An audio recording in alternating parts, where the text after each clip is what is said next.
بسم اللہ الرحمن الرحیم، شروع اللہ کے نام سے جو بڑا مہربان نہایت رحم والا ہے۔ تو آیت مبارکہ سے پہلا فائدہ یہ ہوا، یہ پتہ چل گیا کہ زندگی اور موت یہ دونوں مخلوق ہیں اور ان کی تخلیق اللہ تعالیٰ نے کی ہے، پہلی بات۔ دوسری اہم ترین بات، الذی خلق الموت والحیات، موت اور زندگی کو پیدا کیا، حالانکہ زندگی پہلے موت بعد میں، زندگی پہلے موت بعد میں، لیکن یہاں پر موت کو پہلے قرار دیا اور زندگی کو بعد میں بتایا۔ سوچیں یہ کیا اس کے اندر حکمت ہے؟ بات یہ ہے کہ یہ جو زندگی ہے نا، دراصل یہ موت ہے، اور بعد والی جو موت ہے حقیقت میں زندگی وہ ہے، اسی لیے حقیقت کی زندگی کو موت کے ساتھ تعبیر دیا ہے۔ یہ جو ابھی ہماری ہے نا زندگی، حقیقت میں یہ بھی موت ہے ہماری، یعنی ابھی ہم زندہ نہیں ہیں، اس لیے زندہ نہیں ہے، ہم حقیقت کی چیزوں کو بھی نہیں دیکھ پا رہے۔ اصل ہماری آنکھ کب کھلے گی؟ کہ جب ہم مر جائیں گے، ہم حقیقت کو دیکھ لیں گے۔ فمن زحزح عن النار وادخل الجنة فقد فاز وما الحیاۃ الدنیا الا متاع الغرور، جہنم سے بچا کر جس کو جنت میں بھیج دیا گیا، یہ کامیابی، اور دنیا دھوکے کے سوا کچھ بھی نہیں ہے۔ اسی لیے دھوکے کا ذکر جو ہے اللہ پاک نے بعد میں کیا اور حقیقت کا ذکر پہلے کر دیا، اور حقیقت کیا ہے؟ وہ موت ہے۔ لِيَبْلُوَكُمْ أَيُّكُمْ أَحْسَنُ عَمَلًا۔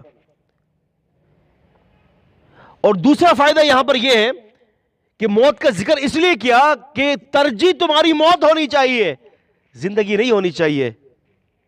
یعنی تم زندہ رہنے کے لیے مت زندہ رہو، مرنے کے لیے زندہ رہو۔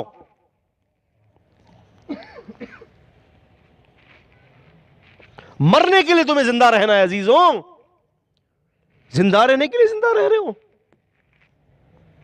ہیں؟ مرنے کے لیے زندہ رہو کہ تمہیں موت آنی ہے۔ بار بار اس بات کو یاد رکھو کہ موت آنی ہے، مرنا ہے میں نے۔ اور جو مرنے کے لیے زندہ رہتا ہے، اللہ کی قسم اس کی زندگی بڑی پاکیزہ ہوتی ہے، جو مرنے کے لیے زندہ رہتا ہے۔ ایک صحابی ایک شخص نبی علیہ السلام کے پاس آئے، صحیح بخاری کتاب الجہاد کے اندر یہ حدیث ہے، ہاتھ میں کھجوریں تھی، کہا کہ اللہ کے رسول جہاد کروں پہلے یا اسلام لاؤ؟ آپ صلی اللہ علیہ وسلم نے فرمایا پہلے اسلام لا، پھر جہاد کے لیے جا۔ اسلام قبول کر لیا، ہاتھ میں کھجوریں تھی، کہا کہ اس کو کھاؤں گا تو دیر ہو جائے گی۔ کھجوروں کو ایک سائڈ میں رکھ کر جہاد پر نکل گئے، جاتے کے ساتھ ہی شہادت مل گئی۔ ان کی لاش کو نبی علیہ السلام کے پاس لایا گیا، آپ نے فرمایا کہ یہ وہ بندہ ہے جس نے عمل بہت تھوڑا کیا اور اجر ڈھیر سارا اللہ سے لے گیا۔ اسی لیے سیدنا ابو ہریرہ رضی اللہ تعالیٰ عنہ فرمایا کرتے تھے، بتاؤ، سوال کرتا ہوں میں، پہلی پوچھتا ہوں تم سے، وہ کون سا ایسا شخص ہے کہ جس نے ایک نماز بھی نہیں پڑھی اور بغیر نماز پڑھے جنت کے اندر چلا گیا؟ کہا کہ ایک نماز اس نے نہیں پڑھی، بتاؤ کون ہے؟ یہ وہی صحابی ہیں کہ جنہوں نے کھجوریں پھینکی تھی اور جہاد کے لیے چلے گئے، ایک نماز کھاتے میں نہیں، ایک رمضان کا روزہ نہیں، ایک نفل نہیں، ایک اللہ کو سجدہ نہیں، ایک صدقہ نہیں، ایک زکوٰۃ نہیں، نہ عمرہ نہ حج، صرف ایک جہاد تھا۔ ایمان لانے کے بعد جہاد، شہادت کی موت ملی، اللہ پاک نے ڈائریکٹ جنت کا وارث بنا دیا۔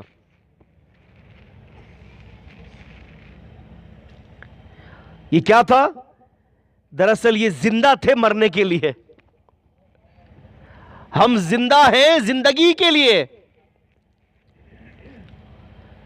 بارگاہ اس بات کی فکریں لگی ہوئی ہیں کہ کل کیا ہوگا، اور اللہ کی قسم اس بات کی فکر نہیں ہے کہ اگر آج مرنا پڑے تو پھر کیا ہوگا۔ سوچا ہے کبھی؟ تھوڑی دیر کے لیے سوچ دے کہ اگر آج میری رات آخری ہوئی تو کیا میری مغفرت ہوگی؟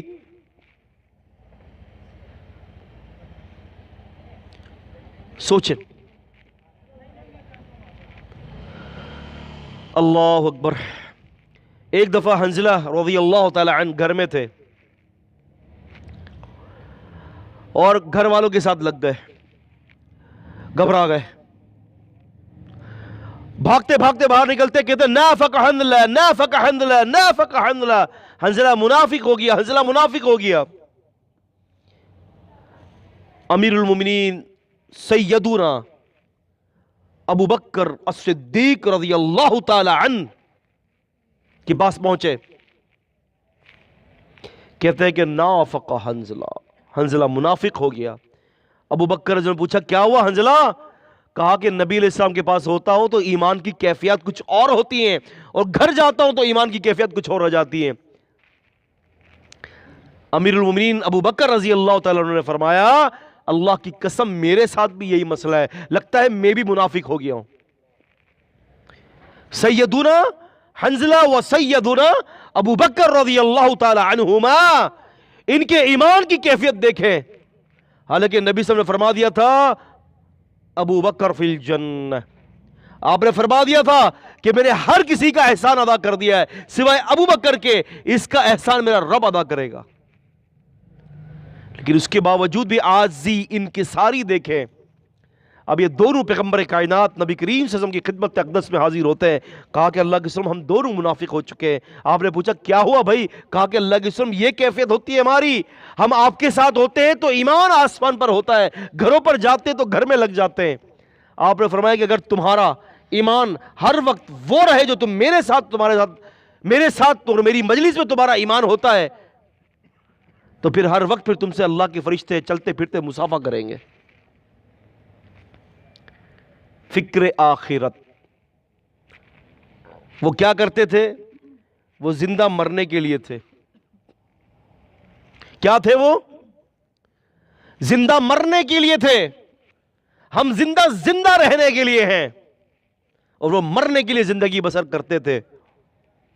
رات رات بھر کا قیام اللہ کے سامنے آنسوؤں کی لڑیاں بہا دیا کرتے تھے.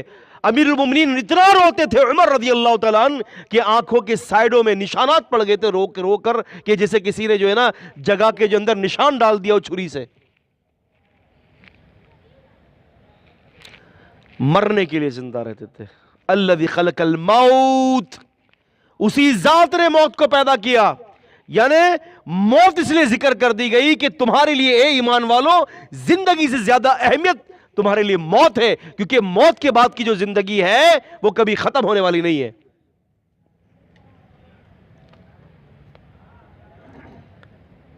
تو فرمایا اسی ذات نے موت کو پیدا کیا. والحیات, پتہ یہ چلتا ہے اصل حیاتی مرنے کے بعد ہے,